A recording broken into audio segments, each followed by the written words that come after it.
So my name's Danny. I'm a systems practitioner and a climate change specialist working at Bristol City Council. So I've been taking part in one of the two Huddlecraft cohorts that have been developing this toolkit.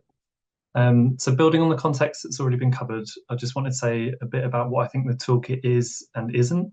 So it's grounded in systems thinking, which is a set of analytical tools, methods, and perspectives that try to help us make sense of complex problems and identify improvements to those situations.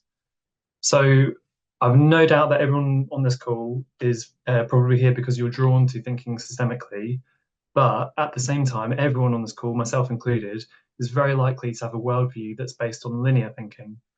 And I say that because most people living in an industrial consumer society have been educated in this linear mechanistic worldview, which sees nature as reducible, knowable, and controllable.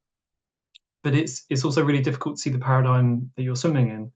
So, whilst linear thinking is really powerful and it's been fantastically successful at building the modern world, the downside is that it's also led to a whole range of unintended consequences that, we've been looking at, sometimes referred to as polycrisis.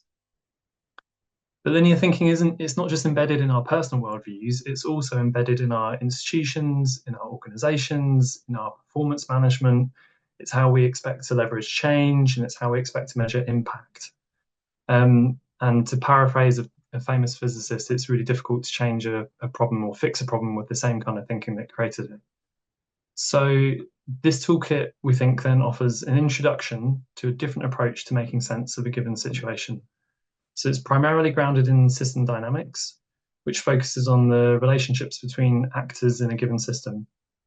So I would say that initially some of the tools might seem strange, but I would encourage you to sit with that discomfort and see what learning comes through participation and keeping an open mind about how you could apply the tools in your work.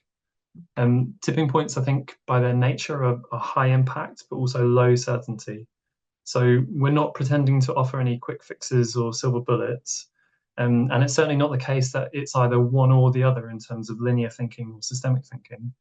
But we're hoping that by looking at and approaching things in a different way, that can lead you to unexpected outcomes and hopefully find more effective leverage points.